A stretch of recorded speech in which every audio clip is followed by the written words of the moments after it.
Sí, sí se ve. Ah, ok, perfecto. Entonces, ¿podemos empezar? ¿Aló? Sí, ¿Los creo que oyes? sí. ¿Crees que sí? ¿Crees que sí? Ok, entonces, ¿me confirman? ¿Estamos programados de qué horas a qué horas? A partir de las 7. De 7 a 8. 8, perfecto, listo. Entonces, asumo que todos me están escuchando, ¿verdad? Y vamos a dar inicio a una revisión de lo que sería la verificación de los métodos cualitativos, partiendo, digamos, como sería de lo que es ay, perdón, creo que estoy un poco enloquecida acá, partiendo de lo que sería el poder de perdón, un segundo aquí, la necesidad de hacer protocolos de verificación basados en la evidencia, pero también basados en la prudencia, es decir, entendiendo que cuando estamos hablando de un método cualitativo, los cuales en realidad están, digamos, tienen unas especificaciones de calidad que son distintos a los métodos cuantitativos, hace que tengamos que separarnos un poco de que todo lo que aprendimos en la parte cuantitativa tenemos que también hacerlo en la parte cualitativa. Y eso significa que nosotros tenemos que entender primero que todo que eh, la razón tiene que primar sobre la estadística y la estadística es una herramienta que nos ayuda a tomar las decisiones. Yo puedo ser muy estadístico, puedo generarles un protocolo muy válido donde les digo, miren, para la verificación de un método cualitativo vamos a necesitar 50 muestras positivas y 50 muestras negativas y eso puede sonar maravilloso, pero cuando yo estoy hablando de una rubeola IgM, y yo necesito conseguir 50 muestras positivas y hemos hecho rubiola IgM, entonces podemos decir, oh por Dios, esto está complicado, yo para conseguirme 50 muestras positivas de rubiola IgM me va a costar mucho trabajo. Entonces, lo primero que tengo que hacer es definir que los protocolos de verificación tienen que tener como característica importante, desde que se genera el protocolo, eh, definir cuál es el uso previsto, cuál es el patrón poblacional que se maneja dentro de los pacientes que yo atiendo, dependiendo de la condición clínica de interés en la cual utilizo el método, cuál es la disponibilidad de muestras que voy a tener para realmente realizar esos protocolos y que efectivamente me permitan demostrar qué es lo que quiero mostrar y qué es lo que quiero verificar. Quiero verificar la sensibilidad y la especificidad, quiero verificar es la concordancia por un cambio de método de ensayo que estoy realizando en el laboratorio. ¿Qué es lo que quiero hacer? Quiero demostrar que está bien asignado el punto de corte y que dependiendo de lo que quiera hacer, pues de eso va a depender el protocolo que voy a realizar. Eh, Supongo que las preguntas van a ir al final. Eh, no sé, no he manejado nunca esta aplicación, entonces no sé si aparecen en el chat o si luego me las hacen, pero pues cualquier cosa, tengo el teléfono abierto aquí, entonces si llegan a necesitarme cualquier cosa, entonces me escriben acá por el WhatsApp y yo pararía en caso tal para mirar. Aquí dice chatear, creo. Sí, chatear. Ok, hay un chatear, hay un chat. Entonces, pues podrían escribirme por acá. Lo que no sé si yo puedo verlo en tiempo real cuando estemos trabajando. Pero lo que les quiero decir es que prácticamente cuando estemos hablando de los métodos cualitativos, y es un tema del punto de partida, ¿cierto? Es que cuando se habla de la individualización, es que quienes realmente estamos trabajando en el laboratorio tenemos que entender que no es lo mismo hacer una química y cuantificar una glucosa que hacer un ensayo cualitativo en donde lo que estoy investigando es un antígeno o lo que estoy investigando es un anticuerpo, porque, por ejemplo, si es un anticuerpo, dependo de la cinética de ese marcador, del periodo de la prima infección, del tiempo de evolución y del contacto con el agente infeccioso, de la respuesta humoral, que por lo mismo los protocolos tienen que ser muy aterrizados a la utilidad y a la efectividad de lo que quiero obtener a nivel del resultado del protocolo de verificación que estoy utilizando y que por lo tanto no puedo desviarme, ¿cierto?, del concepto básico de verificación, que es la comprobación de unas especificaciones de desempeño de acuerdo al uso previsto. Y el uso previsto me da el marco de actuación para lo que hago en verificación. ¿Cuál es la población de interés en la que aplica el test? ¿Cuál es el porcentaje de positividad o de reactividad y el porcentaje de no reactividad que maneja en un periodo estimado mínimo de 6 meses? Para que con base en eso usted pueda estimar los tamaños de muestra, definir qué porcentaje de muestras reactivas, qué porcentaje de muestras no reactivas va a utilizar en el protocolo de verificación. Entonces, ese será realmente el reto que tendremos desde el punto de vista de la verificación. Entender qué es lo que estamos haciendo en un método cualitativo. Entender que los métodos cualitativos, su respuesta es dicotómica, discriminante. Esto implica, digo reactivo, no reactivo, digo positivo, negativo, digo presencia, ausencia, digo detectable, no detectable. Y que desde ese orden de ideas, estos métodos cualitativos no tienen lo que tiene el método cuantitativo, que se conoce como el umbral de decisión. Es decir, en los métodos cuantitativos existe un umbral y la exactitud en el método cuantitativo me lo define la incertidumbre, que es ese intervalo donde está el valor verdadero. Pero en la respuesta cualitativa pura, reactivo, no reactivo, presencia, ausencia, no existe incertidumbre, existe exactitud diagnóstica, la cual es excluyente. Es decir, después de que digo reactivo, no es reactivo más o menos algo, o no reactivo más o menos nada, es reactivo o no reactivo, o es positivo o es negativo. Entonces, en ese momento lo que nosotros tendremos que buscar es todas las prácticas que hagamos en términos de verificar esa exactitud diagnóstica respondan a esa necesidad. Entonces, nuestro vocabulario nos define, nuestro vocabulario nos retrata con relación a qué es esa exactitud diagnóstica. La exactitud diagnóstica de una prueba cualitativa es la capacidad que tiene de discriminar un método de ensayo en una condición específica excluyente, en donde define si hay la presencia de una condición clínica de interés o si no la hay. Respondamos rápidamente a este test, a ver qué tanto recordamos. Quiero preguntarles si lo van a hacer por el chat o si lo van a hacer por el micrófono. Si yo les pregunto, un test de alta sensibilidad, un resultado negativo, ¿descarta el diagnóstico de una patología falso o verdadero? ¿Ustedes qué me dirían? En un test de alta sensibilidad, un resultado negativo descarta el diagnóstico de una patología falso o verdadero. ¿Qué me contestarían?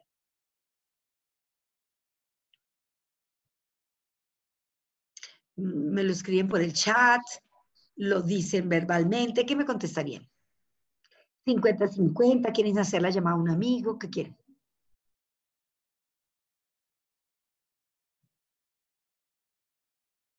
Falso.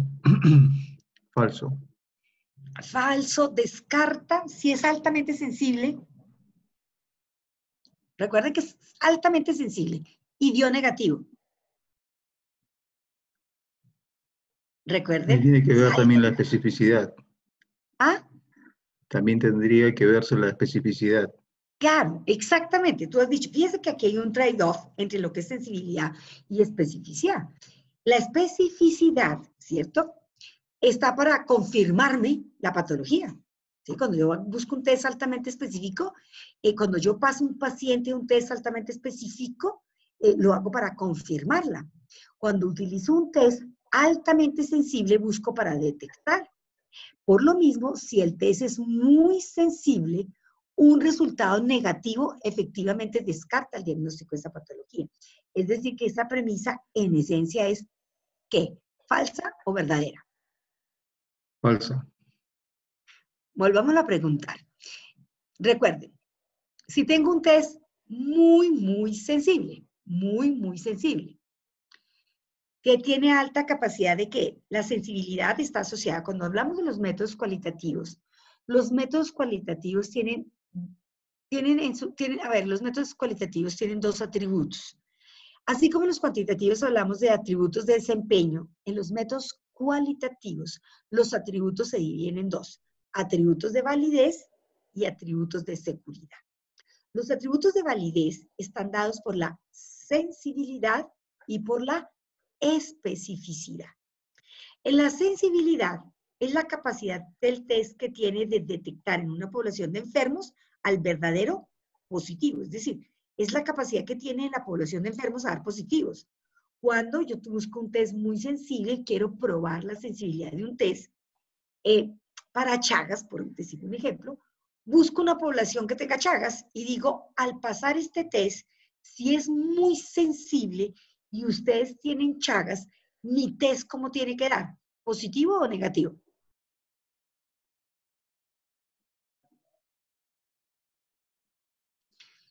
Ustedes tienen Chagas y mi test es muy sensible, detecta el verdadero positivo y ustedes tienen Chagas. ¿Cómo tienen que dar todos? ¿Positivos o Positivo. negativos? Positivo.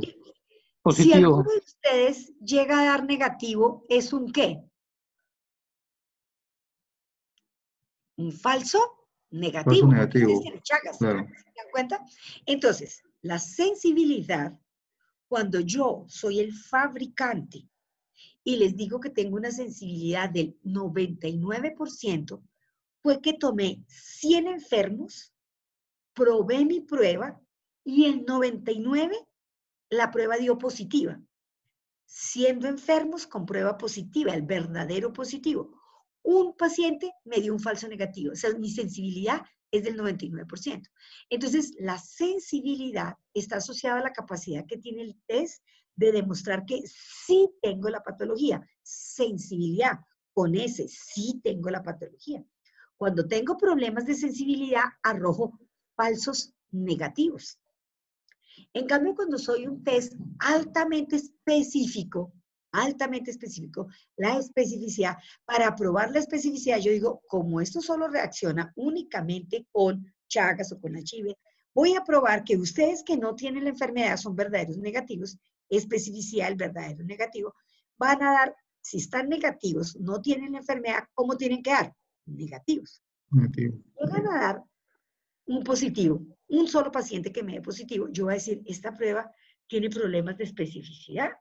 ¿Por qué? Porque técnicamente solo detectaba Chagas y ustedes son todos sanos de Chagas, no tenían Chagas, entonces tiene problemas de especificidad porque hay algo que está marcando que no es Chagas y me está marcando como positivo. Luego tengo falsos positivos. Por eso ustedes van a encontrar que los test siempre le dicen, yo tengo una sensibilidad del 100%, pero tengo una especificidad del 98%. Es decir, se la juegan. ¿Sí? Yo me la juego a tener más sensibilidad para no tener falsos negativos y reduzco la especificidad, 98%, 97%, porque cabe la posibilidad de que tenga un falso ¿qué? Positivo. Y el falso positivo desde todo punto de vista es manejable. ¿Por qué? Porque todo test cualitativo, para ser cualitativo, debe tener como característica esencial que exista un test de mayor jerarquía, que tenga mayor especificidad, que me garantice el test confirmatorio. Entonces yo técnicamente con el falso positivo no tengo problema. ¿Por qué? Porque es que el falso positivo siempre se irá a test confirmatorio y en el test confirmatorio le podremos decir, tranquilo, lo que pasa es que usted es un falso positivo. Pero yo técnicamente, cuando aplico un test muy sensible, todo paciente que me dé negativo queda descartado completamente la posibilidad que él tenga esa patología, porque por eso utilicé un test altamente sensible.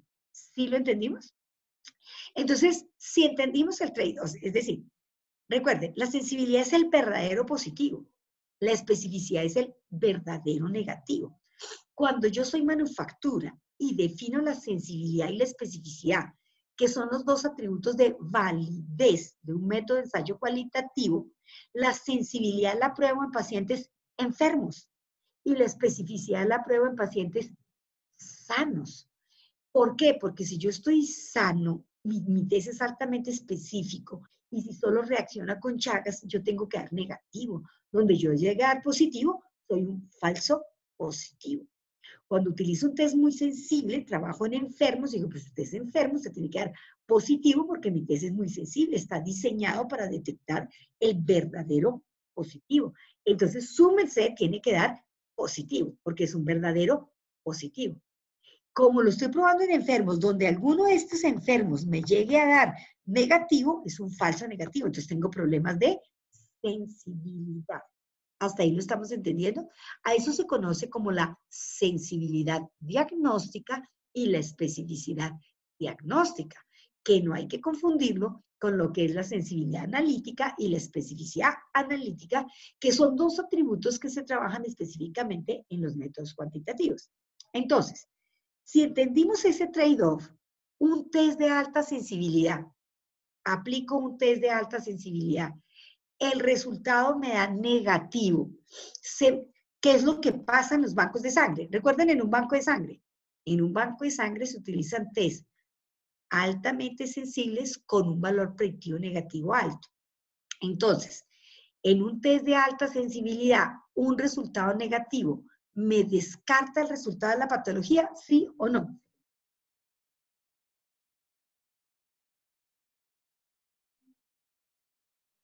Verdadero. Verdadero, exactamente. Es lo mismo. Fíjense que cuando ustedes trabajan en el banco de sangre, váyanse al esquema, y la prueba da negativa, están utilizando en el banco de sangre un test altamente sensible, poco específico, porque es mejor tener en el banco de sangre falsos positivos y no ir a tener un falso ¿qué? ¿Qué sería lo más terrible en un banco de sangre? Tener falsos negativos. Falso Claro, negativo. tener un falso negativo. En un banco de sangre sería terrible un falso negativo. Por lo tanto, yo en el banco de sangre, los atributos de calidad que ubico para el método cualitativo va a ser un test de alta sensibilidad que me detecte el verdadero positivo cuando esté enfermo, ¿cierto? El verdadero positivo, pero de baja especificidad. De tal manera que si lo que se me presenten sean falsos positivos, pues mejor, porque yo saco ese donante o lo mando a cuarentena, lo difiero, pero sé que voy a garantizar que la prueba que me dé negativa es porque es negativa. ¿Sí estoy siendo clara? Sí. Exacto. Entonces, acá fíjese lo que va a estar importante. Las casas comerciales sacan unos lotes de reactivo con una sensibilidad y una especificidad igual para todo el Perú o igual para toda Latinoamérica. La sensibilidad y la especificidad son atributos intrínsecos del método de ensayo. ¿Qué es lo que nosotros mejoramos al aplicar en el uso previsto del método de ensayo? Mejoramos el valor predictivo positivo o el valor predictivo negativo. Fíjese, en el banco de sangre yo aumento el valor predictivo negativo porque selecciono la población cuando le aplico el test de infecciosas. ¿Qué selecciono en el banco de sangre? Población sana, que no tiene prácticas de riesgo, que técnicamente tiene una prevalencia muy baja de la patología que estoy investigando. Entonces eso hace que, si bien es cierto, yo estoy utilizando una prueba muy sensible, poco específica, mejoro el valor predictivo negativo. ¿Por qué? Porque selecciono una población que está libre de los factores de riesgo, aparentemente sana, y eso mejora el valor predictivo negativo de la prueba. Cuando estoy en diagnóstico, que es en la parte clínica, pues entonces yo hago prácticamente lo mismo. O sea, fíjese, si es al paciente que llega con fiebre, pérdida de peso, sudoraciones nocturnas, tos persistente, adenopatías, adelgazamiento así, entonces dice, uy, este paciente tiene mucha sintomatología de una enfermedad autoinmune, hay que hacerle un HIV, hágale un HIV. Como tiene todos esos factores, lo que estoy mejorando es el valor predictivo, ¿qué? Positivo, porque lo estoy aplicando en una población que tiene la sintomatología. Entonces, lo que les quiero decir es que cuando hablamos de los métodos de ensayo cualitativos, sus especificaciones de calidad, que se dividen en dos grupos, especificaciones de validez y especificaciones de seguridad. Las especificaciones de validez dependen de manufactura en su desarrollo, cómo me define la sensibilidad y la especificidad. Mientras que los atributos de seguridad son digamos, una corresponsabilidad entre la casa comercial y nosotros. ¿En qué? En el uso previsto del test. ¿A quién se los aplicamos?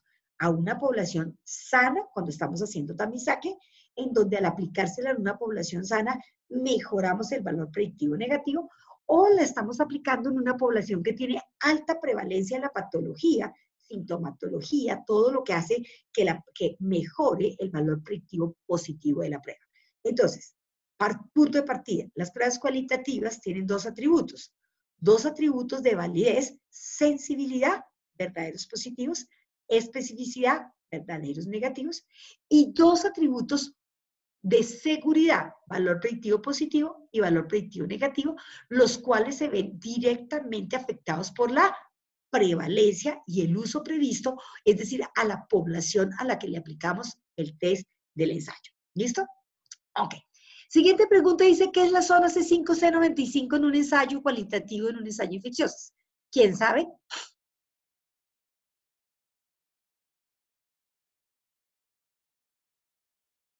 ¿Recuerdan qué es la zona C5-C95?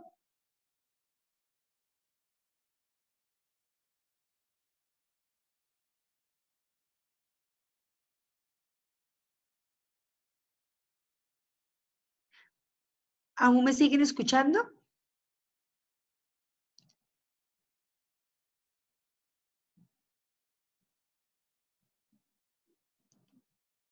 ¿O perdimos el contacto? O bueno, o les explico.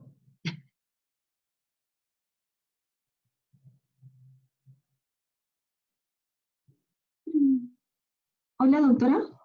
Sí, hola. Hola, ¿cómo está, doctora? ¿Me escucha? Bien, ¿y tú? Sí, sí, yo te escucho, cuéntame.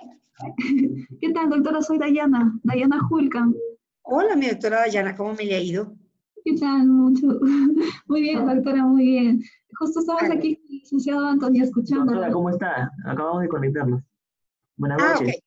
Estamos haciendo una pregunta para los estudiantes, que si recuerdan que es la zona C5-C95. Ujú. Sí, creo que están escuchando, se han quedado.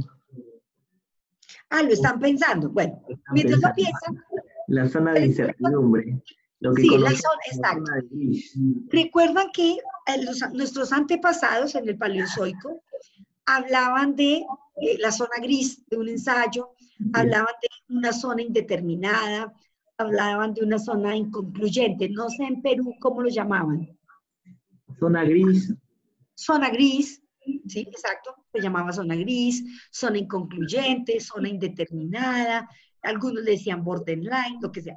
Hoy sabemos que esa zona llama zona de baja fiabilidad, zona de incertidumbre, o se llama zona C5, C95, y corresponde a esa zona de seguridad que traen los test de infecciosas, en donde para amparar la posibilidad de un falso positivo o para amparar la posibilidad de un falso negativo, se coloca, el fabricante define una zona en donde dice, mire, es mejor para no ir a generar un falso positivo o para no ir a generar un falso negativo, que el ensayo tenga una zona de incertidumbre donde los resultados que caigan ahí son unos resultados los cuales no se puede establecer ni que es sistemáticamente positivo ni que es sistemáticamente negativo. A eso se llama la zona C5, C95, y ya vamos a mirar por qué se llama 5 y por qué se llama 95. ¿Listo? Siguiente pregunta, ¿de qué depende la calidad de una prueba? Y fíjense de qué depende la calidad de esa prueba en el tamizaje infeccioso. Uno diría, justamente la calidad de las pruebas depende de su sensibilidad y de su especificidad. Por lo tanto, la calidad de estas pruebas, la sensibilidad y la especificidad depende, uno, de cómo le asignaron el punto de corte, a partir de dónde dice reactivo, a partir de qué punto de corte dice no reactivo. Segundo, esa sensibilidad y esa especificidad, que es lo que define la calidad de las pruebas, está asociado también al formato, es decir, ese ensayo que usted está realizando es un ensayo competitivo o no competitivo, con doble anticuerpo inmunocaptura tipo sándwich de 2 pasos, tienen lavado y separación y luego detección, o simplemente tienen un solo paso. Si es un solo paso sin lavado, tiene mucho más ruido, más interferencias, y eso puede afectar el trade-off sensibilidad-especificidad. Tercero, los anticuerpos de inmunocaptura que utiliza, ¿son anticuerpos monoclonales o son anticuerpos policlonales? Porque si son monoclonales, usted garantiza mayor especificidad a que se utiliza anticuerpos policlonales. Entonces, fíjense que cuando vamos a hablar de la calidad, si bien es cierto, la calidad está asociada a la sensibilidad y a la especificidad que declara el fabricante por la prueba cualitativa, también es cierto que esa calidad está completamente afectada, digo, depende realmente de cómo el fabricante asigna el punto de corte, de qué anticuerpos de inmunocaptura utiliza el fabricante y cómo el formato del inmunoensayo está diseñado. Si es de 2 pasos, si es de un solo paso, si es de competitivo o si es no competitivo. Entonces, fíjese cómo en lo que tiene que ver con la competitivo o no competitivo está asociada la calibración, si es creciente o decreciente. Es creciente en todas las inmunometrías. A mayor señal, mayor concentración de lo que estoy buscando. Llámese antígeno, llámese anticuerpo. El tipo sándwich es creciente. A mayor concentración, mayor unidad de luz relativa o mayor generación de color.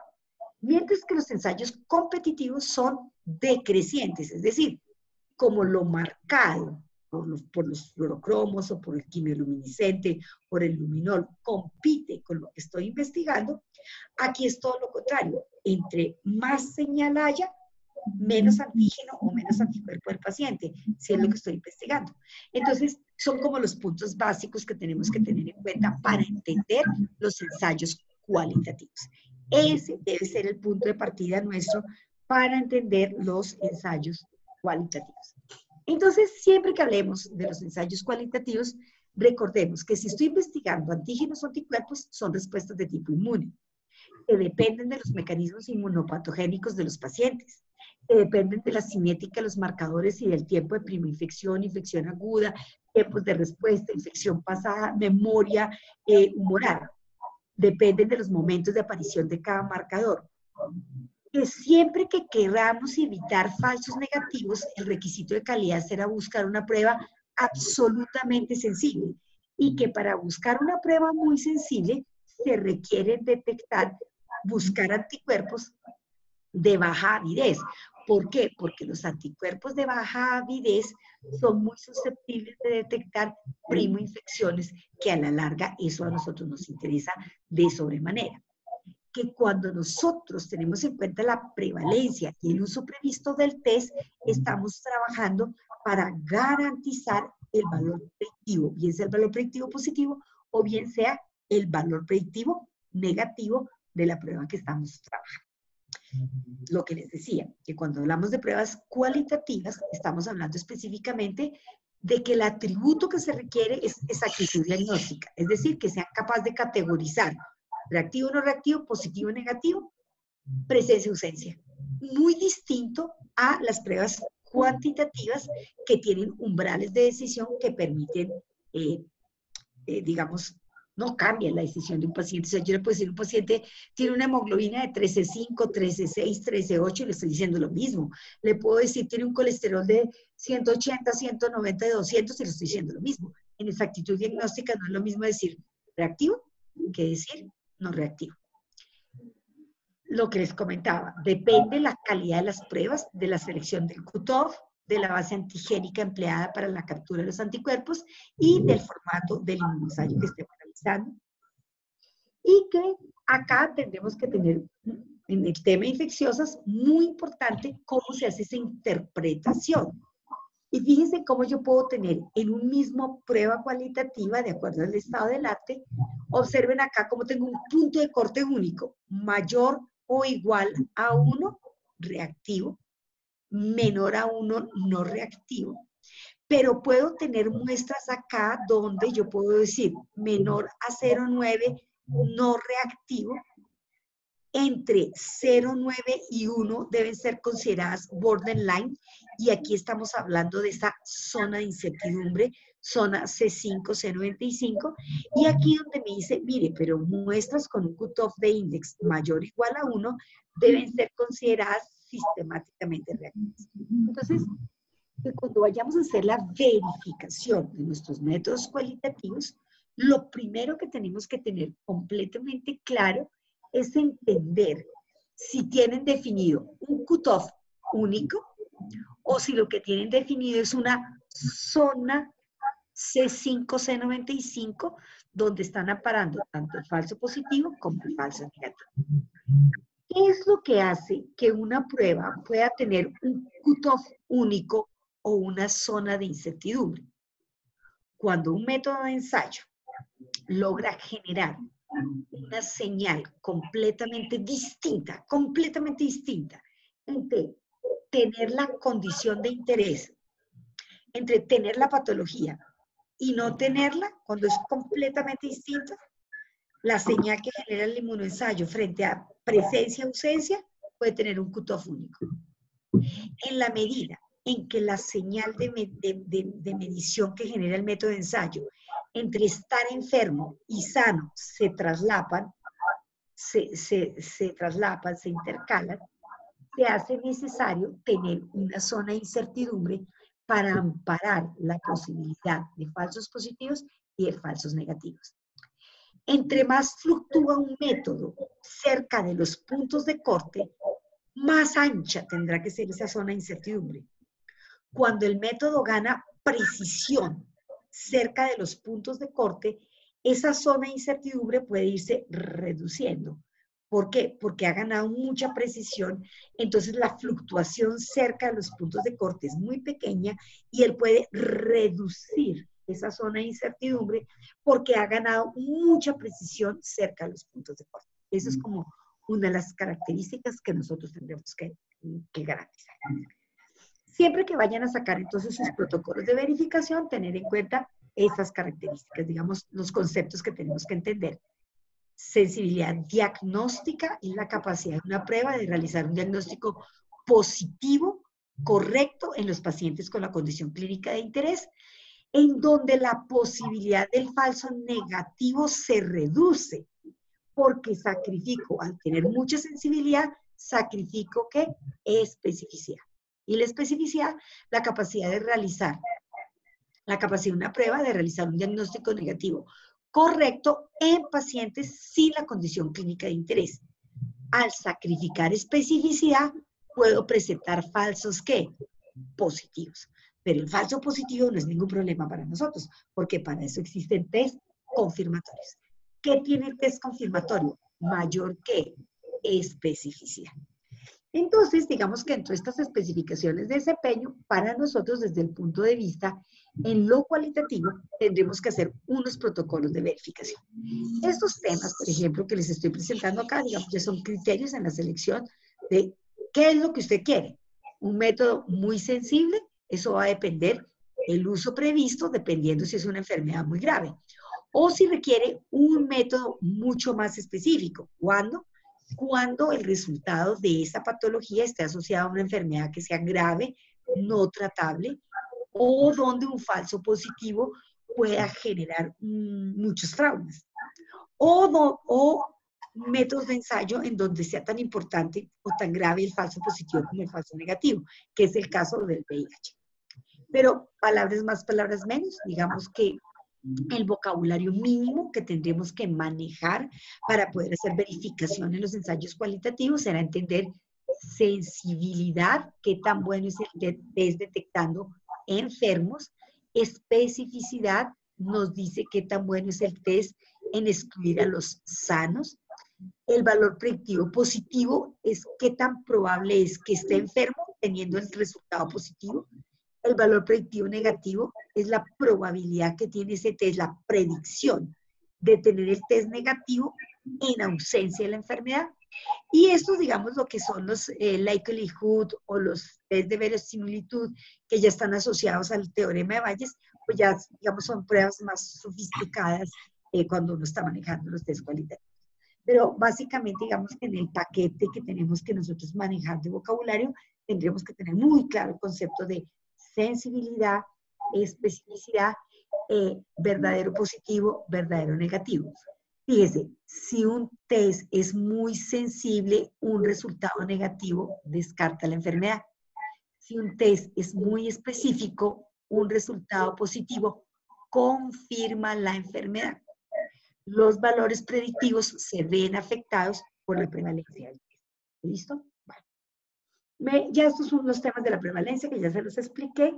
El punto de corte, lo que les decía, un punto de corte único cuando se traslapan la población enferma, perdón, los enfermos verdaderos positivos y los sanos verdaderos negativos, cuando el test no da una señal tan distinta, tan diferente entre estar sano y estar enfermo, se hace necesario que se genere esa zona de incertidumbre, que es muy importante dentro del proceso. Mírenla acá, C5, C95. El 5 y el 95. El 5 está asociado a que aquí hay una probabilidad de 5% de tamizar positivos, pero tendré 95% sistemáticamente negativos. Y el C95, 95% sistemáticamente positivos y tengo una probabilidad de 5% de tamizar como negativos. Entonces, en la medida en que ustedes están viendo mi cursor, Sí, ¿no lo ven? Sí. sí, ¿Sí lo ven? Sí. Ok.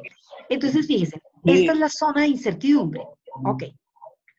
Cuando el método de ensayo ha logrado un alto perfil de precisión en esta zona y fluctúa muy poquito, puede reducir esta zona de incertidumbre. Pero cuando el método tiene mucha fluctuación en estos puntos de corte, tiene que ampliar esta zona de incertidumbre para garantizar la fiabilidad del punto de corte.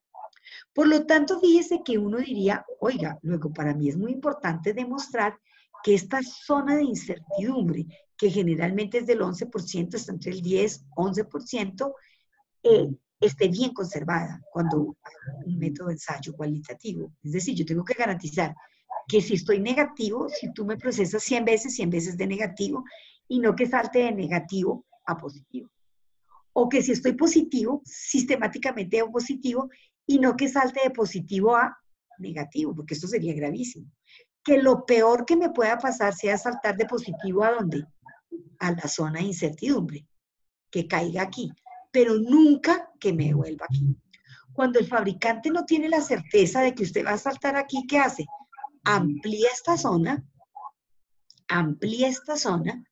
para garantizar que por más que usted fluctúe, lo peor que le puede hacer es que caiga en la zona C5, C95.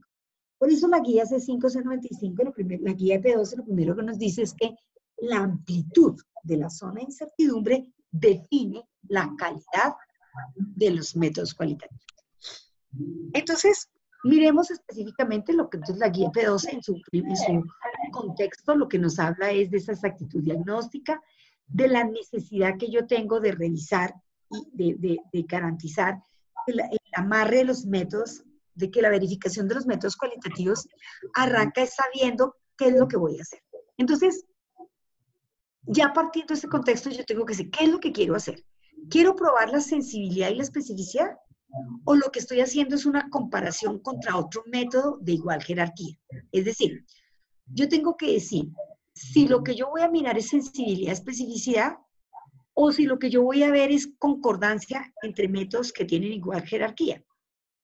Para hablar de sensibilidad y especificidad, poder mirar falsos positivos y falsos negativos, necesariamente en el protocolo de verificación tengo que comparar o utilizar en el protocolo de verificación muestras positivas de paciente con caso clínico confirmado y método confirmatorio.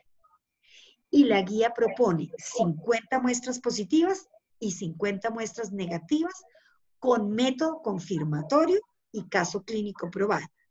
Es la única forma en que puedo evaluar sensibilidad, especificidad, falsos positivos, falsos negativos y establecer el valor predictivo positivo y el valor predictivo negativo. Si lo que su merced va a hacer es compararse con un método de igual jerarquía metrológica, prueba diagnóstica contra prueba diagnóstica, entonces su merced puede conseguir simplemente un N que establezca. Pueden ser desde N de 20, N de 40, N de 60, N de 100, para establecer concordancia positiva, concordancia negativa y en su defecto casos discordantes. Pero si estoy comparando dos métodos de igual jerarquía, jamás podré hablar ni de falsos positivos, ni de falsos negativos. ¿Lo entendimos? Entonces, voy a hacer un protocolo de verificación de métodos cualitativos. ¿Qué va a verificar? ¿Va a verificar los atributos de validez y de seguridad? Sí. Quiero verificarle la sensibilidad, la especificidad. Quiero verificar el valor predictivo positivo y el valor predictivo negativo. Correcto. Tenemos que seleccionar 50 casos clínicos con test confirmatorio probado como positivo y 50 muestras confirmadas como negativas. Nada que hacer.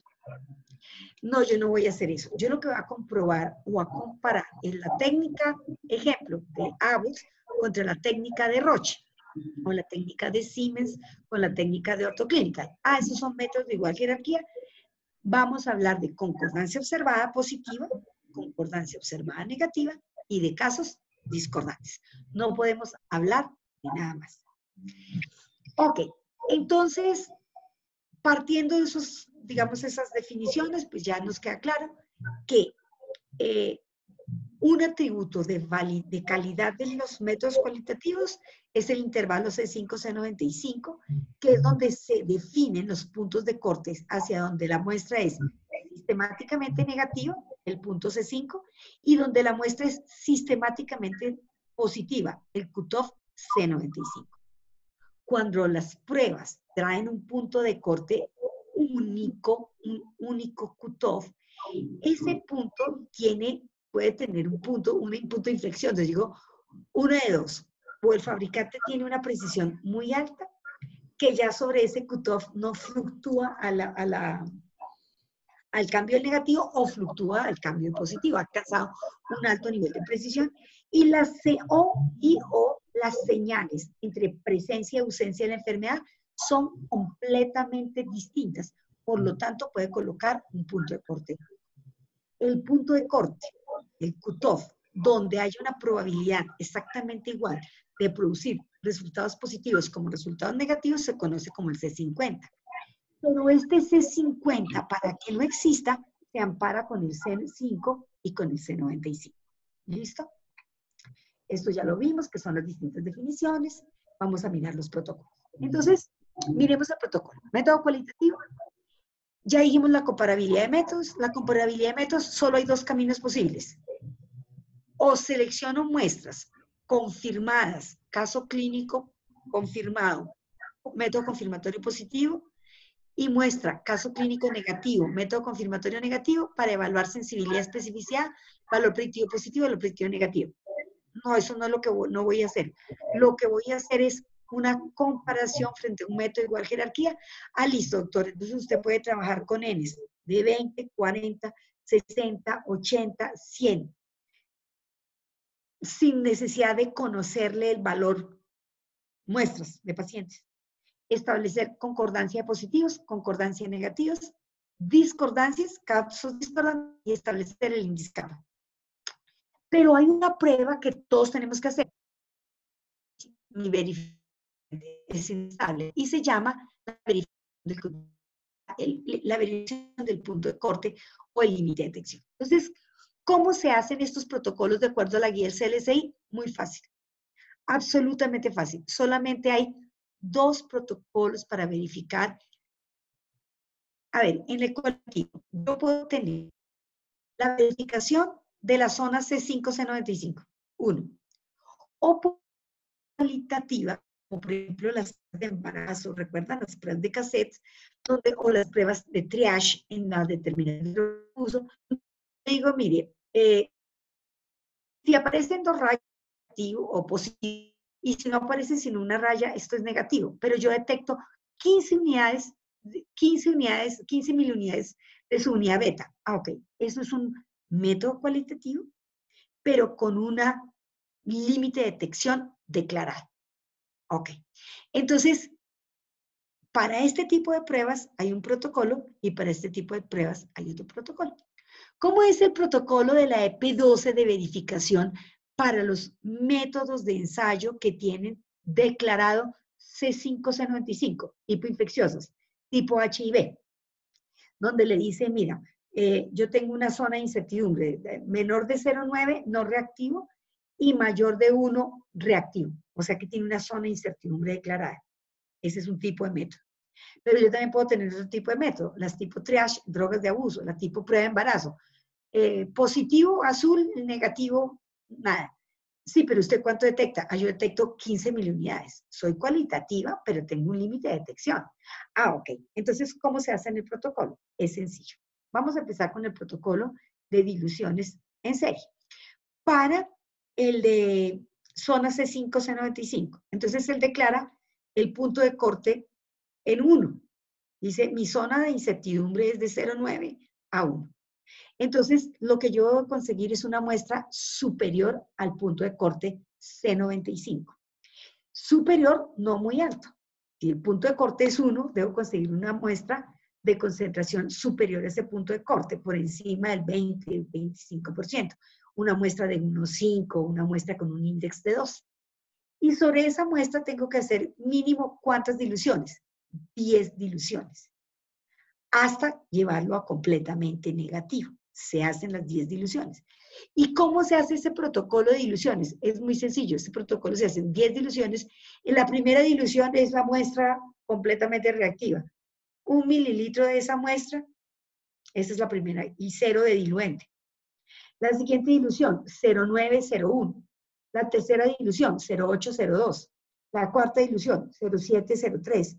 0,4, luego, y sigo, 0,604, 0,505, 0,406, 0,302. Es decir, voy mezclando el control positivo débil o el positivo cercano al punto de corte con el diluente. Ese diluente puede ser o un diluente universal o puede ser un suero negativo para no generar efectos de matriz. Se hacen las 10 diluciones y de las 10 diluciones, de cada dilución, se hacen 10 réplicas. Quiere decir que cuando yo voy a aplicar este protocolo, ya necesito 100 pruebas para verificar dónde está establecida la zona de incertidumbre, C5, C95. Y luego cuantifico cómo metamizó el método, cuántas metamizó reactivas, cuántas metamizó no reactivas, y donde el método tamiza entre reactivas y no reactivas, ahí está la zona de incertidumbre y verifico lo que me dice la casa comercial. Ya lo vamos a mirar, no se preocupen. ¿Y cuál es el otro protocolo que existe para los métodos cualitativos que solo declaran un punto de corte? Es muy sencillo. Cuando solo declaran un punto de corte, dice, mira, yo soy una prueba de cassette o de tira o de membrana, dicen en otros países, y detecto 15 unidades de su unidad beta. Entonces ubico 2 muestras. Una de concentración, el 20% por arriba, y otra de concentración, el 20% por abajo. De cada una de esas muestras hago 10 réplicas o 20 réplicas. Entonces voy a tener 20 réplicas de la muestra de concentración alta y 20 réplicas de la muestra de concentración baja. Si al menos una de las 20 réplicas de concentración mayor me da no reactiva, y si al menos una de las 20 réplicas de concentración del 20% menor me da reactiva, está bien asignado el límite de detección de ese método cualitativo que tiene reportado un método de detección. Entonces, acá lo vamos a mirar, digamos, esta parte es común a todos los métodos. Usted tiene que entender que su método tiene que ya haberse familiarizado, saberlo procesar, definir con qué materiales, tiene que tener controles positivos y cercanos a los puntos de corte. Es decir, estos métodos no se pueden con una muestra altamente reactiva. Tienen que ser con muestras, estos protocolos de verificación de los cutoff tienen que ser recolectadas con buenas prácticas, tiene que estar ya estable el método de ensayo, los controles tienen que estar dando perfecto, antes de ponerme a hacer las diluciones. Porque lo que quiero es demostrar que el fabricante, esta zona C5, C95, la estableció supremamente bien establecida. Hacemos el diluente, puede ser un suero o puede ser el diluente que trabaje el equipo, y se debe trabajar con todas las condiciones del equipo, de los equipos de la instrumentación debidamente establecidas. Se hacen las 10 diluciones, preferiblemente 10 diluciones, 10 réplicas por cada dilución. Si usted es un laboratorio muy pudiente, pues entre más réplicas haga de la dilución, mucho más robusto va a ser el manejo, pero generalmente con que hagamos las 10 diluciones y 10 réplicas de cada dilución, va a ser suficiente para hacer el protocolo. Y observen lo que uno hace. Entonces, miren cómo yo coloco, estamos haciendo una verificación de una zona, de la zona de incertidumbre de un ensayo de VIH. Aquí está el ensayo. El intervalo no fiable o zona gris, como decían nuestros antepasados, de que reporta el fabricante es 0,9 a 1. El fabricante dice 0,9 desde 0,90 a 1,10. Eso es lo que dice el fabricante, es inserto. Se consiguió un control positivo débil, o sea, por encima del punto de corte positivo pero débil, y se hicieron diluciones con un control negativo. Fíjense que en la primera dilución coloqué 1 mililitro de control negativo.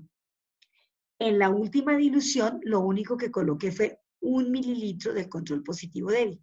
Y empecé a hacer combinaciones. Miren, acá tengo 0,1 del positivo débil y 0,9 de diluente. Voy aumentando el positivo débil, 0,208, 0,307, 0,505, 0,604, así hasta que los titulo, hago las 10 réplicas. Y posteriormente contabilizo, saco los promedios, ¿cierto? Y contabilizo, de acuerdo a esto, cuántos me tituló aquí negativos. Miren, de estas 10 réplicas, 10 fueron negativas, 10 negativas, 10 negativas. Observen aquí, aquí obtuve 8 negativas, 2 positivas. Miren en esta dilución, acá ya me da 10 positivas, 10 positivas, 10 positivas, 10 positivas. Entonces, entre la dilución C4, que es esta, 0,96, el promedio, y la dilución 6, que es 1,043, estuvo la zona de incertidumbre, donde el método tamizó entre positivo y negativo, donde él fluctuó, porque aquí ya se hizo sistemáticamente positivo. Acá estaba sistemáticamente negativo, aquí está sistemáticamente positivo. En esta zona se encontró la zona de incertidumbre. Entonces yo digo 0,96 y 1,043. El fabricante declara 0,9 y 1,10. Si el fabricante declara 0,9 y 1,10, que es el punto de corte, o 1, quiere decir que la zona de incertidumbre está bien asignada porque en mi protocolo experimental, el promedio donde yo encontré 0,99 está, que es el promedio donde se encontró la fluctuación del medio, donde tamiza positivos y negativos, está incluido este valor dentro del intervalo que declara el fabricante como zona de incertidumbre. Entonces, fíjense que es muy sencillo, absolutamente sencillo. Es un tema de hacer diluciones y decir, mire, aquí se hizo sistemáticamente negativo. De aquí para abajo es sistemáticamente positivo. El punto de corte donde él fluctúa está entre el intervalo que declara el fabricante, sí, entonces la zona de incertidumbre está correctamente asignada. El protocolo donde el fabricante declara un punto de corte único, es el que les decía, por ejemplo, el del estrés de embarazo, si el fabricante dice, mire, yo detecto su unidad beta positivo o negativo, pero detecto desde 15 mil unidades, ubico una muestra el 20% de mayor concentración, es decir, el 20% de 15 es 3, 15 por el 20%, entonces 15 más 3, 18. Ubico una muestra de 18. Ubico una muestra el 20% menos, 15 menos 3, 12. Se procede a realizar 20 réplicas de cada muestra. En la concentración superior al 20%, o sea, en las 20 réplicas de 18.000 unidades, debe dar al menos una negativa. Y en las 20 réplicas de la concentración 13, debe dar al menos una positiva. Si eso ocurre, el punto de corte que el fabricante ha declarado 15 está bien asignado. No, Albacete, cogí una muestra de 18 y cogí una muestra de 13 y todas las de 18 me dieron positivas y todas las de 20 me dieron negativas. El punto de corte está mal asignado. porque como es un punto de corte único, él tiene una incertidumbre. Y esa incertidumbre por defecto de manufactura es de más o menos el 20%. Ahí tiene un umbral donde puede tener una probabilidad de falso positivo o de falso negativo. Entonces, quiere decir que muy probablemente esa zona de incertidumbre sea mucho mayor, no la hemos encontrado. Entonces, el punto de corte no está bien asignado. ¿Listo? Este es el protocolo que se hace en las pruebas. ¿Listo? Ok. Para el índice kappa, yo en su defecto, en alguna época de mi vida les decía, pero hay que hacer, el índice kappa es lo que me valida la evaluación de la comparación de métodos de igual concordancia. Antes se hacía solamente índice kappa para cuando se hacían pruebas de observador. Hoy entendemos que el índice kappa es lo que define que la concordancia observada no es producto del azar. Eso es un índice kappa. Entonces, cuando usted compara dos técnicas como la de Abbott y Roche, o la de Roche y Siemens, o la de Siemens y Beckman, o la de Beckman y ortoclínica para una prueba cualitativa, entonces usted dice, pues yo voy a pasar estas muestras, 100 muestras, 30 muestras, 40 muestras, a ver, ¿cuántas me dan positivas por una casa comercial? Positiva por el método A, positiva por el método B, concordancia positiva. Se los voy a presentar acá en el... positiva por el método A, positiva por el método B, concordancia positiva. Negativa por el método A, negativa por el método B, concordancia negativa. Donde puede que ninguno sea el test de referencia, simplemente este es de referencia porque me estoy comparando con él, pero son de igual jerarquía metrológica. Yo digo concordancia positiva, concordancia negativa. Cuando yo quiero ver la concordancia observada, sumo las dos concordancias. Esta sería A, fíjese que está en el azul, concordancia negativa, que viene siendo la de A, B, C y D. Entonces, la concordancia observada es lo que obtengo entre concordancia positiva y concordancia negativa. La concordancia observada, en este caso, serían ¿cuántos los dos métodos dijeron positivos? 4. ¿Cuántos los dos métodos dijeron negativos? 80. 80 más 4, 84. Esta es la concordancia observada. Porque fue lo que los dos métodos de ensayo clasificaron bien. Pero fíjese, este método de ensayo aquí dio 6 dijeron negativos, que el otro método dijo positivos. Estos son 6 casos discordantes. Y este que dijo positivo, este dijo 10 que él dio positivo, el otro 10 lo dio negativo. Entonces tengo 84 concordantes, 16 casos discordantes. Uno diría a simple vista, uy, pues este método es bueno, tiene una concordancia de más del 80%. Pero yo aquí lo que tengo que probar a través del índice kappa es que esta concordancia del 84% no es producto del azar. Porque así como hubo concordancia y hubo casos discordantes, muchos de los casos concordantes también pudieron ser producto del azar.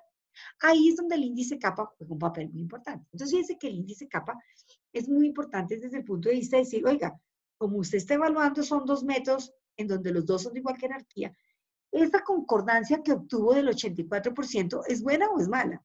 Aplíquele un índice kappa. Entonces, cuando yo le aplico el índice kappa es solamente esta fórmula. La probabilidad observada menos la esperada sobre 1 menos la esperada. Y uno empieza, oh por Dios, ¿y esto en qué momento apareció? Fíjese que es muy sencillo. La observada usted ya la vio, es el 84%. En probabilidad sería 0.84. Acuérdense que siempre que hablamos de probabilidad es a 1. En porcentaje, 1, probabilidad, porcentaje 100%. Si yo digo la concordancia observada en porcentaje es del 84%, en probabilidad es del 0.84. ¿Listo? Entonces, si aquí lo coloco en probabilidad, aquí coloco 1. Si lo coloco aquí en porcentaje, aquí colocaría 100. Entonces, el índice kappa es la observada menos la esperada sobre 1 menos la esperada. Entonces, ¿cómo calculo la esperada? La esperada es supremamente fácil. Observen, la esperada es la intersección de que juntos métodos, tanto el A como el B, den positivo. Observen. Acá, los positivos del método A son 14. Los positivos del método B son 10. Luego la probabilidad esperada es la intersección entre 14 y 10. Esto es 14 por 10. Esto sería lo que sería T por R, que aquí no están las letras, pero ya se los explico. Entonces, esto sería como la probabilidad esperada positiva sería 14 por 10 más la probabilidad esperada negativa. Los negativos de A son 86 y los negativos de B son 90. Entonces serían más 86 por 90 sobre ¿cuántos test probó el método A? 100. ¿Y cuántos métodos probó el método B? 100 sobre 100%. Entonces, la probabilidad esperada, la observada ya la sabemos, 84%. La sumatoria de lo positivo y lo negativo. Pero entonces la esperada es la sumatoria de los productos, de todo lo positivo de A por lo positivo de B, de lo negativo de A por lo negativo de B, sobre N por N. Entonces, si ustedes lo miran acá, la probabilidad esperada sería 14 por 10 más 86 por 90 sobre 100%. Y eso me daría la probabilidad esperada. Observenla acá. La observada. Positivos, positivo, positivo, negativo, negativo. 80 más 4 dividido 100, punto 84. La esperada. Mis positivos, 14. Más sus positivos, 10. 14 por 10. Más sus negativos, 86. Por mis negativos, 90. Dividido N por N, punto 78. Aplico el índice kappa. Observada, 84%. Menos esperada, 78%. Sobre 100 menos la esperada, menos 78%. El índice kappa me da 0.245. Ese 0.245 es el equivalente al 24.5%. Es decir, cuando ustedes miran el 24.5% y miren las capas, el 24.5, 0.24, eso tiene 0.24 o 24.5%. 0.24 en el índice kappa dice 0.24 acuerdo discreto o débil. Entonces, usted estaba muy feliz porque su concordancia observada era del 84%. Feliz, tengo más una concordancia de más del 80%. Pero el índice kappa le dice, pero mire doctora, para este tamaño de muestra que es 100, una concordancia del 84% es un acuerdo débil, es un acuerdo discreto.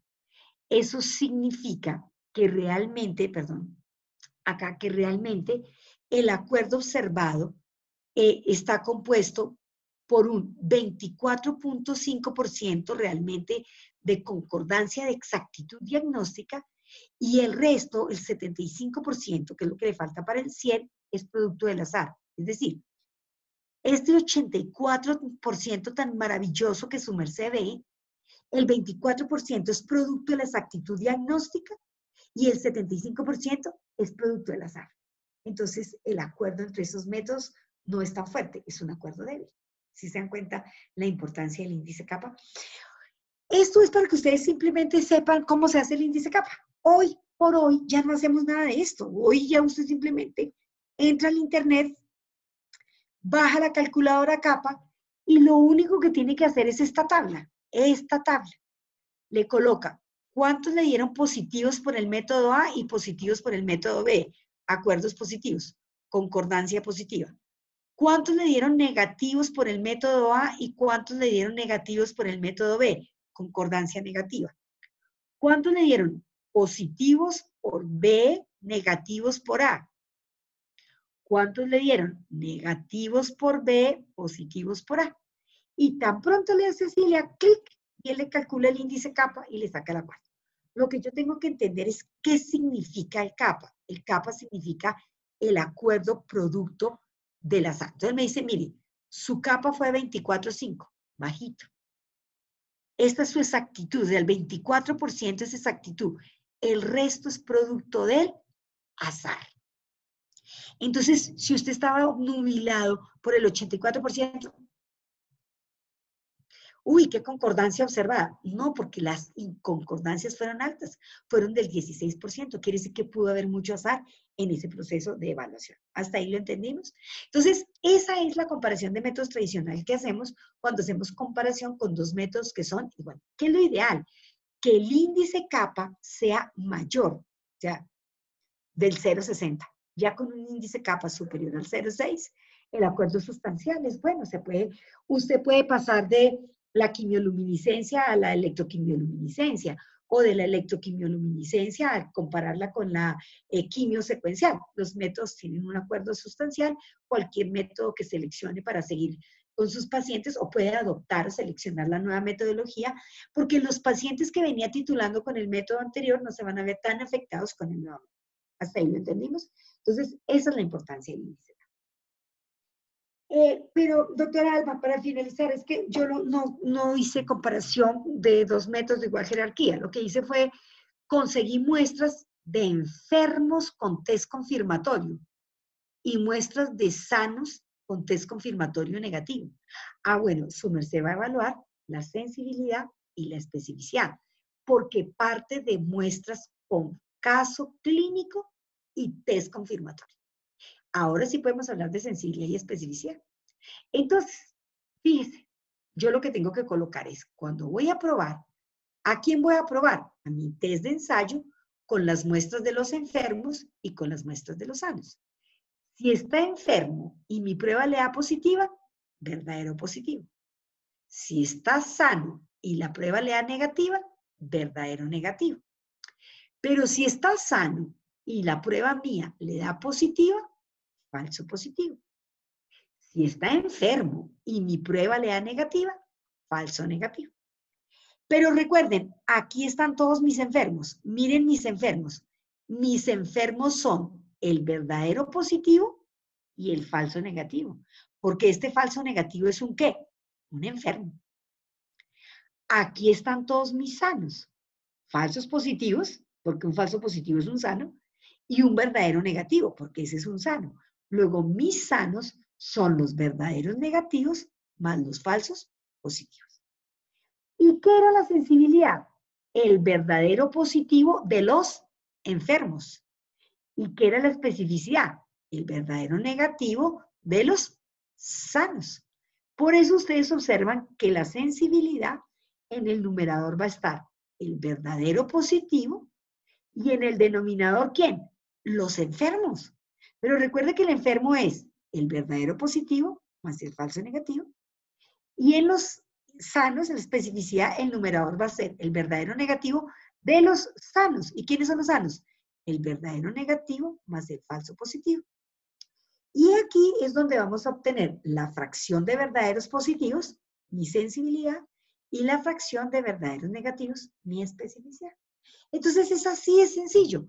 Cuando yo quiero evaluar sensibilidad y especificidad, hablo una tabla de contingencia del 2×2, pero fíjese, el criterio es que aquí es enfermo, muestra confirmada, y sano, muestra confirmada. Y ya puedo cruzar verdaderos positivos, verdaderos negativos.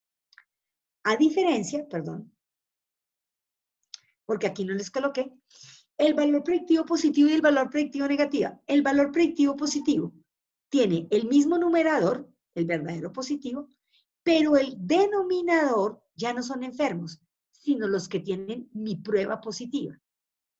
¿Y quiénes tienen mi prueba positiva?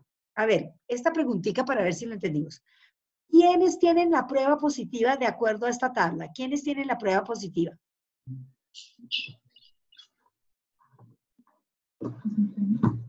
¿A quiénes les está dando la prueba positiva? ¿Al verdadero positivo? ¿Sí o no? Sí. Sí, muy bien. ¿Y al falso positivo también le está dando la prueba positiva? Sí. Sí. ¿Sí? Entonces, los que tienen la prueba positiva son los verdaderos positivos y los falsos positivos. ¿Y quiénes tienen la prueba negativa?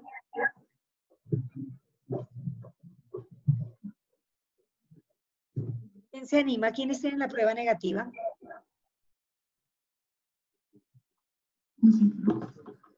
Los falsos negativos tienen la prueba negativa y el verdadero negativo tiene la prueba negativa. Entonces, déjenme un segundo porque... Ay, perdónenme la vida. Perdónenme la vida. Acá lo pueden ver. Fíjense. Los que tienen la prueba positiva son true positive, el verdadero positivo y el falso positivo. Los que tienen la prueba negativa son el falso negativo y el verdadero negativo. Entonces, aquí, a ver si puedo escribir. Pluma. Entonces, el valor... Ay, es que no quisiera con esto, quisiera con esto. Ay, perdón. Entonces, el valor predictivo positivo, ay no, escribí horrible, es igual, el valor predictivo positivo será el verdadero positivo, o sea, me voy acá, perdón, aquí mejor.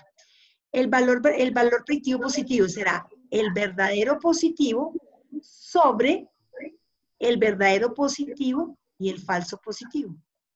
Y el valor predictivo negativo será el verdadero negativo sobre todos los que tienen prueba negativa, es decir, el falso negativo y el verdadero negativo. ¿Sí lo entendimos?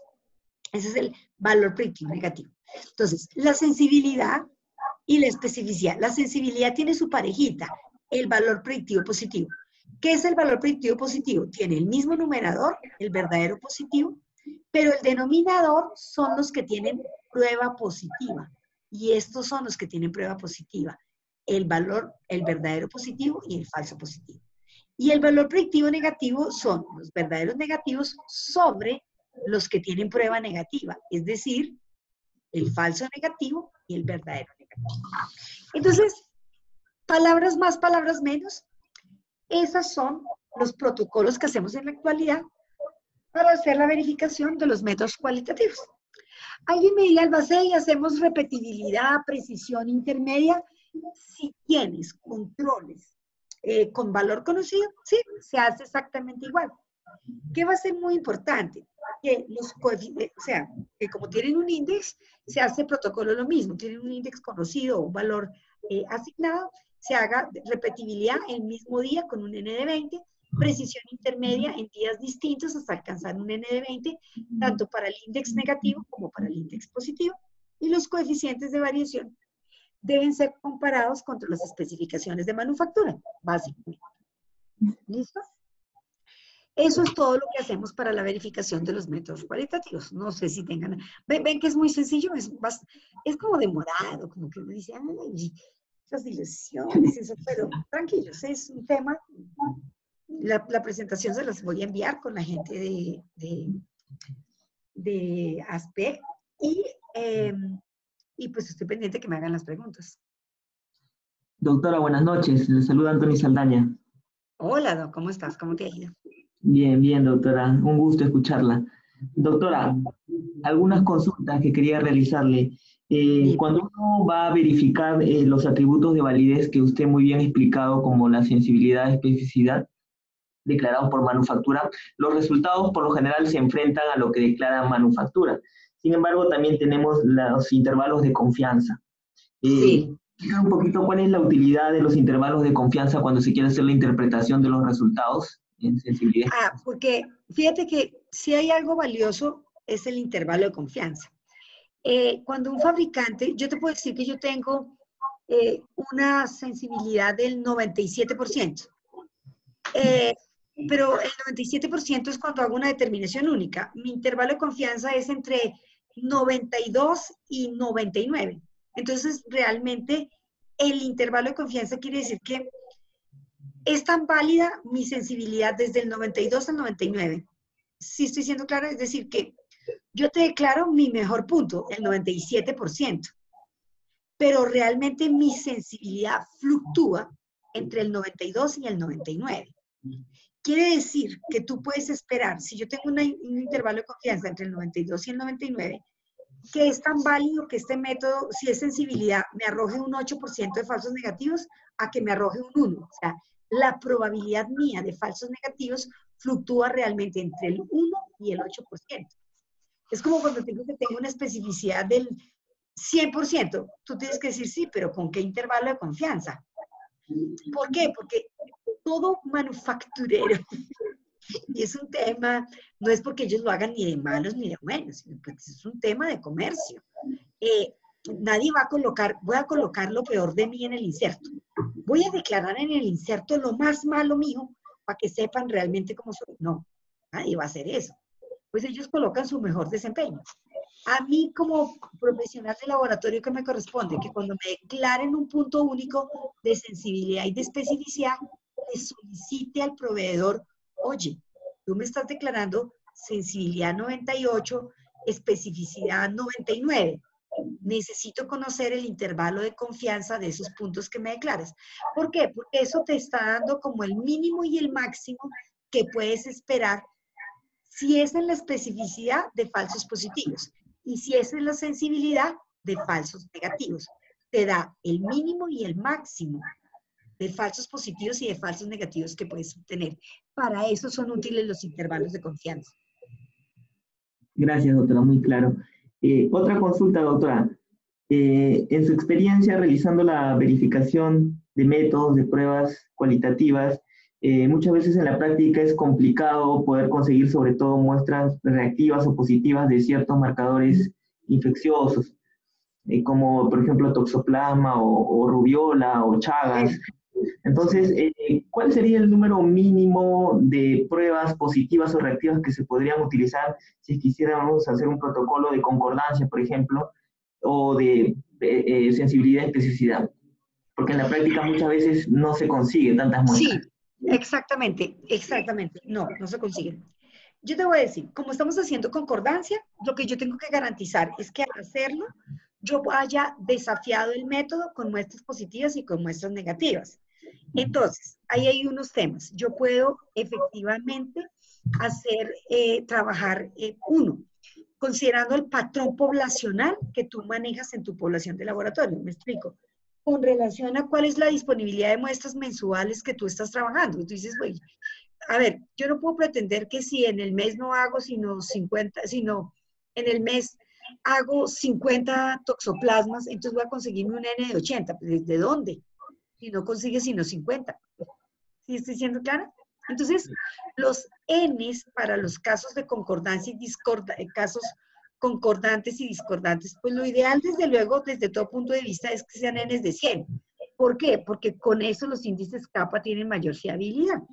¿Cuál es la ventaja de los concordantes y discordantes? Pues que necesitas X muestra, que al menos haya una muestra positiva dentro del protocolo, para demostrar que hay concordancia positiva y que hay concordancia negativa. ¿Sí me hago entender? Yo necesito un N estimado de positivos. Esos N deben responder a mis patrones. ¿Cuál es tu patrón de positividad? Tú haces tu estudio de un semestre, como cuando uno hace estudios de incertidumbre, dices, mi patrón de positividad en el semestre es más o menos 3, 4 muestras positivas. Yo tengo que garantizar que mínimamente en mi estudio de verificación hayan las mismas 5 muestras positivas. Punto. Paré de contar. El resto yo lo voy a mirar en concordancia. Si estoy siendo claro, entonces tú puedes decir, no, es que yo necesito que hayan 50 positivas y 50 negativas. No, el protocolo hazlo sin saber. Lo que vas a ver es concordancia positiva, concordancia negativa. ¿Qué es lo que uno hace? Buscar que se ajuste el patrón poblacional, es decir, que corresponda a mi patrón de reactividad, lo que yo manejo. O sea, garantizar de que sí haya muestras reactivas en el estudio. Porque imagínate que tú lo hagas al ciego y todas den no reactivas. Entonces, ¿cómo verificas la concordancia positiva?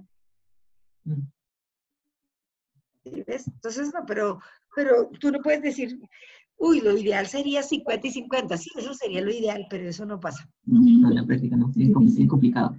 Sí, es complicado, es muy complicado. Yo lo que tengo que garantizar es que mínimo el 10% de muestras haya positivas, al menos de que se parezca a mi patrón poblacional. ¿Cuál es tu patrón poblacional? En mi patrón poblacional yo estoy teniendo en promedio, mire, yo por ejemplo, mis casos de VIH son de positivos mensuales. Yo tengo 80 pacientes positivos reactivos mensuales de HIV frente a una población de un testeo que hago que es más o menos, eso me representa a mí más o menos el 20%. Entonces, si yo estoy seleccionando un N de 50, dejo que el 20% sean reactivos y el resto sean no reactivos para ver cómo testea el otro método que voy a seleccionar. Pero es un tema que tú por IQCP, por gestión del riesgo, puedes definir. hay que definir un N mínimo de 10 muestras reactivas. Listo, entonces yo voy a garantizar que en el protocolo, de acuerdo a mi patrón poblacional, tenga un N de 10 reactivos. Okay. Porque eso Doctora, está también muy asociado a la prevalencia. sí.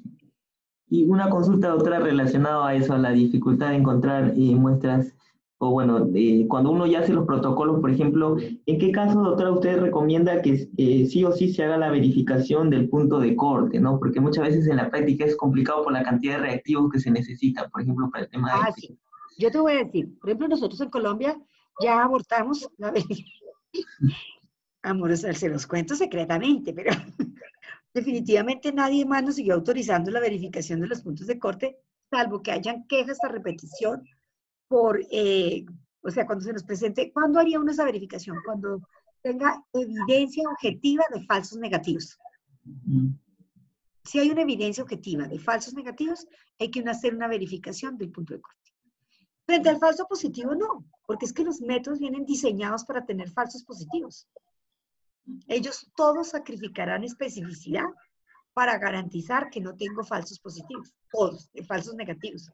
Entonces, a mí me debe llamar la atención la verificación del punto de corte el día que se me presente un falso negativo. Ese día toca decir, mira, hay que hacer una verificación del cutoff porque tenemos una queja de un falso negativo. Hay que hacerlo. Ese día toca hacerlo. Antes no. Antes definitivamente no.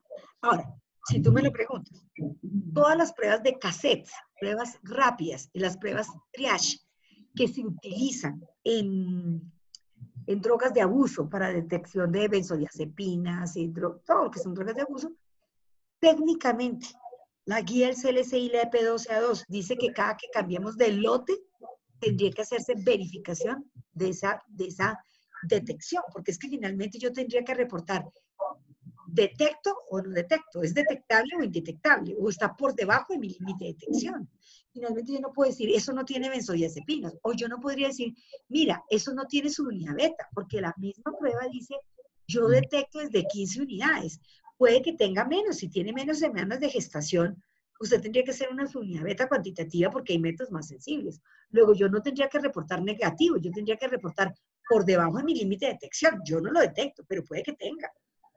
Entonces, técnicamente, en todas las pruebas que tienen un cutoff único cuantitativo detectable, sí es mandatorio hacer verificación de ese límite de detección, con el protocolo de la selección de la muestra el 20% más alto y la muestra el 20% más bajita. Eso sí es obligatorio en la incorporación de ese tipo de pruebas.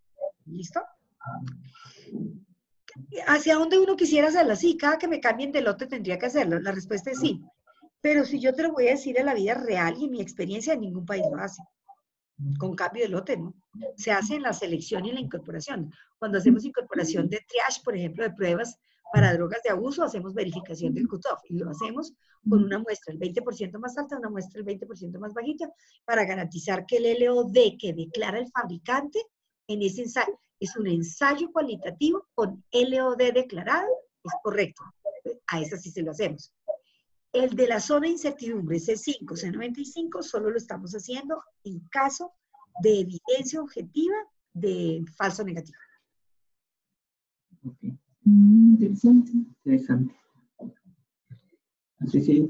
Doctora, no sé si hay otra persona que quiera consultar o si no aprovecho para otra consulta. No está tan relacionada a la verificación, pero quería consultar, doctora, en su experiencia, ¿cuál es el mecanismo más adecuado para realizar una planificación estadística del control de calidad, sobre todo de las pruebas cualitativas e instrumentales, ¿no? Que tienen arrojan un valor?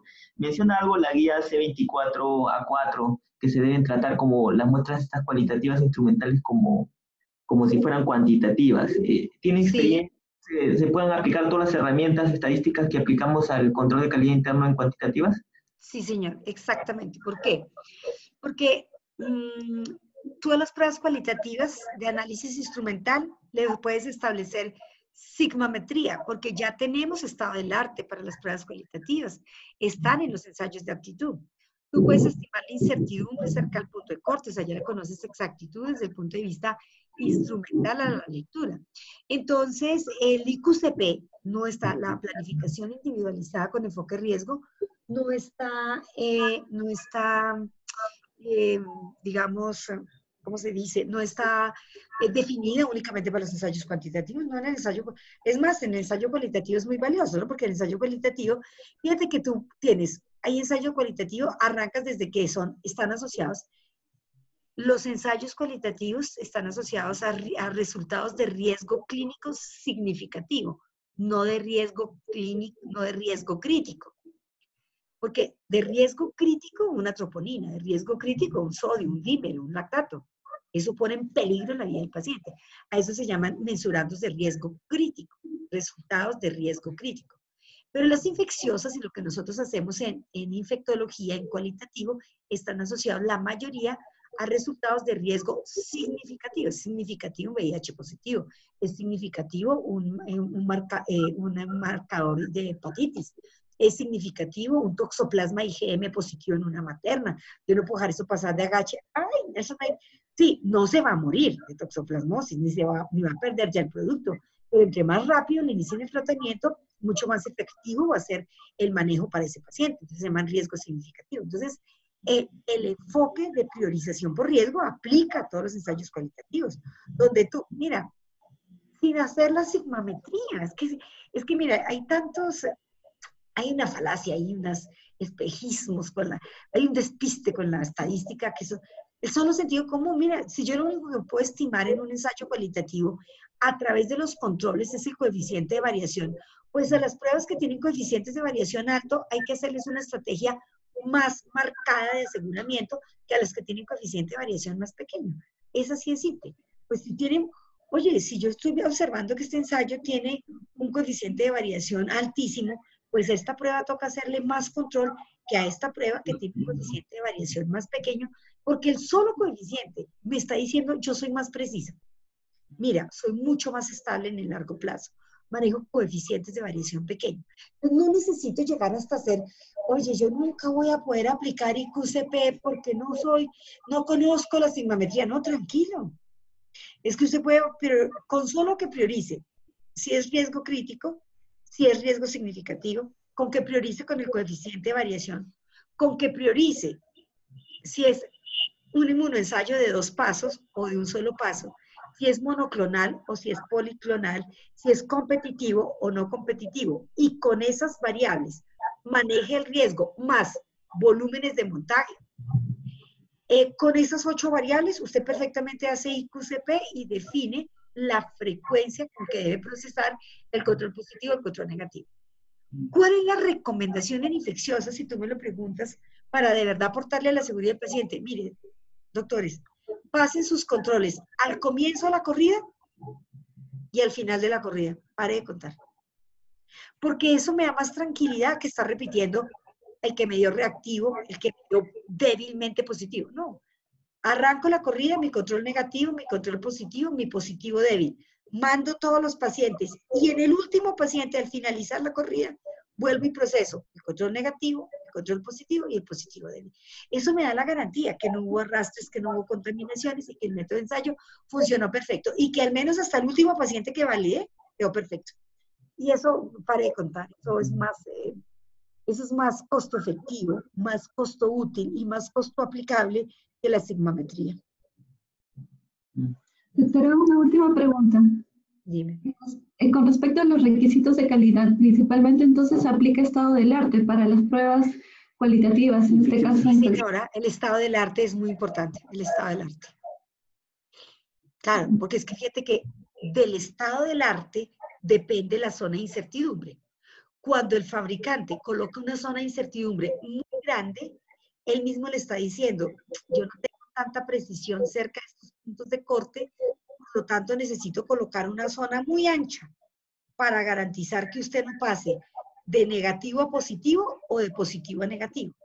En la medida en que él mejora su estado del arte, reduce la zona de incertidumbre y le dice, mire, como yo he logrado mejor estado del arte, puedo reducir esta zona de incertidumbre, una zona muy pequeña, porque tengo mejores perfiles de precisión cerca de los puntos C5, C95. lo que hace que yo no salto de positivo a negativo ni de negativo a positivo. Todo el arte, claro, por manufactura. Ok, doctora, muchas gracias por su presentación. No sé si habrá otra consulta de los alumnos, si la pueden hacer. No. Ha sido muy clara, siempre uno aprende de usted, muy agradecidos. Ah, tan bonito, sí. Hay cosas en que yo sé que que les doy una respuesta y les digo, esta vieja nos dejó igual. ¿Cuántas muestras positivas y cuántas negativas? Yo te puedo decir, no sé cuál es el patrón epidemiológico de tu laboratorio. Si tú me lo preguntas, la experiencia que yo he tenido positiva en los laboratorios de mi país es, venga doctora, ¿cuál es el patrón de comportamiento poblacional de su laboratorio? Y con base a este comportamiento vamos a decir cuántas muestras positivas, cuántas muestras negativas, para que sea un protocolo costo efectivo, costo aplicable y costo útil. ¿Listo? Doctora, nos ha encantado mucho poder compartir con usted este foro. Justamente habíamos abordado un tema relacionado, pero queríamos pues tener también sus opiniones, querer escucharnos, su presentación y sobre todo poder también aportar con preguntas, ¿no? Y sobre todo ese intercambio, ¿no? De información, de ideas. Ah, muy bien. Sí, exacto. Y recuerden que es que en calidad, nada está escrito sobre la piedra, nada. En calidad y en todos estos temas de verificación, esto es ensayo-error. Las guías son solo guías, no son camisa de fuerza, ni son la palabra de Dios, son hechas por seres humanos como nosotros, por químicos como nosotros. Que a veces cuando ustedes miren los protocolos del CLSI, dicen, pero estos del CLSI pareciera que no supieran lo difícil que es conseguir 50 muestras positivas de rubeola IgM o de toxoplasma IgM. Entonces, una cosa es escribir desde el papel y sacar una guía y otra cosa es vaya y aplíquelo en su laboratorio y que sean protocolos que le aporten de verdad valor a los procesos y no que sean por demostrar que el agua moja, porque el agua moja. Entonces, yo tengo que demostrar lo que ya está demostrado, lo que ya tiene unos certificados FDA, tiene activos que vienen con un sello de la comunidad CE Mark, ¿sí? Entonces, no me debo de sobreactuar, ¿no? Debo hacer protocolos muy aterrizados, de la evidencia a la prudencia. La prudencia es lo que dice, oye, tú no estás descubriendo que el agua moja, el agua moja. Y esto ya pasó por un protocolo FDA, ya tiene un sello CE Mark, ya estableció un cutoff a través de unas curvas ROC. Entonces, tú haz que sea verificable en tu periodo, en tu prueba, aplicable a tu población y a tu patrón de comportamiento poblacional. ¿Listo? Se les quiere mucho desde Colombia, lo que vuelvo les digo, los espero en la inmersión 20 y 21 de septiembre en Bogotá. Ya, doctor, estamos 20 por y ahí. 21 de septiembre en Bogotá. Ya acá los espero, Bogotá, Monserrate, Andrés Carne de Res, la mina de sal, una cosa maravillosa. Estamos esperándolos. Bueno. Sí, doctora. Un fuerte abrazo también desde Perú y bueno, Okay. verla pronto por aquí. Ok, se les quiere. Muchas gracias. Bye, bye. Muchas gracias. Hasta luego.